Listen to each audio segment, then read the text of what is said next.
ስራዬ በዛ ጊዜ አብዛኛውን የምናደርገው እህል ከጎጃም በጣም ብዙ በልክ የሆነ በአንድ ጊዜ በጣም ብዙ መኪኖችን እጭናለሁ። አተሴም ታይም በወቅቱ ያ ሁሉ ትራንዛክሽን የሚደረገው በእምነት ነው። የተወሰነ ጊዜ ስሜ ቢልት 13 ዓመቴ ስደርስ ኦልሬዲ ሰውም ጋር ኮሚኒኬሽን ይከፈብሏል።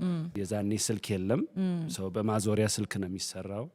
ኤርትራ እንደዚህ እያደረግኩ ብዙ ስራዎችን እህሎችን ማቅረብ ችያለሁ።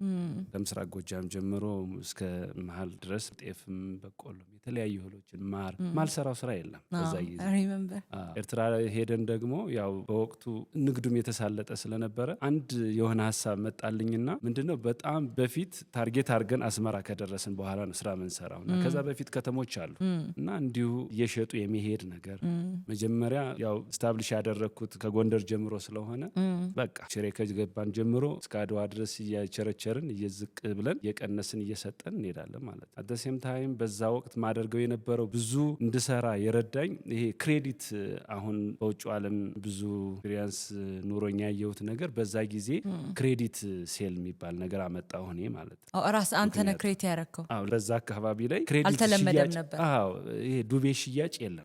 ሰው ማደርገው ምንድነው እኔም አደሴም ታይም ዱቤ ነው ያው ክሬዲት ነው ማመጣው ከአካባቢ ቤተሰቦችን የሚያውቁ ስለነበር ከዛ በኋላም ደግሞ ያው በተለያየ ጊዜ ዛሬ አንድ መኪና ነገ 3-4 ሲጫን ሰው ትረስት ያደርጋል ያምናል። እዛ ስንሄድ ደግሞ በቃ ብር የለንም ሲሉ ችግር የለውም ጽፈን ሰዎችን አናቅም ደብዳቤ ይጻፋል ያው ይፈርማሉ ያው መጽሐፍ ላይ ቡክ ላይ ማለት ደብተር ላይ ነው ቤዚክሊ ቼን ዘረጋሁኝ እስከ አስመራ ድረስ በሁለቱም ሳይድ ማለት ነው።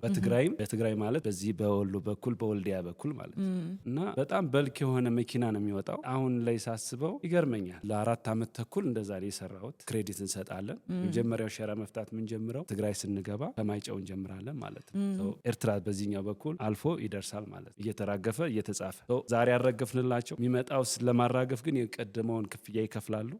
ይህን እየሰራን ሰዎቹ ክሬዲት የሚባለው ነገር ቢዝነሱን ያሳልጣል እና ይህ አንደርስታንድ ኮንሴፕቱ የገባኝ የዛኔ ነው። ሰዎቹ ገንዘብ መግዛት ይፈልጋሉ ግን ገንዘብ ይህንን ለመፍታት ገንዘቡን ሬዲ አድርጋችሁ ጠብቁ፣ የሚቀጥለው እህል ይዘንላችሁ ስለምንመጣ ይሄን ይሸጣችሁ ቆዩ በሚል ጥሩ የሆነ ጊዜ 3 ዓመት ከሰራው በኋላ ሪተርን ከዛ ደግሞ የሚመጣ ጨው ያመጣው ሴም ቲንግ እዚህ ዱቤ የሰጡኝን እህል የሰጡኝን ሰዎች ደግሞ ጨው ዱቤን የመስጠት ጀመርኩ ማለት ነው ከኤርትራ አምጥቼ እና ያንን እየሰራው ለረጅም ጊዜ ኤርትራን የሰራውበት ወቅት ነው። በጣም ጥሩ ጊዜ ብዬ ማስበው እንደ የልጅነት ጊዜ እኮ ነው። ግን እሱ አይ ነው እናንተ ራሱ ህፃን ልጆች ናችሁ። በዛ ጊዜ ስመጣ ከአስመራ የመጣ ደብተር እስክርቢቶ ትምህርት ቤት ይዘን ምን ሄደው ብላችሁ የበላው ዳቦ ሁሉ ነው ማይቀረው ይዘህል የምትመጣና ሽጌ ምናምን የአስመራ ኬክ ብዬ ይመጣል።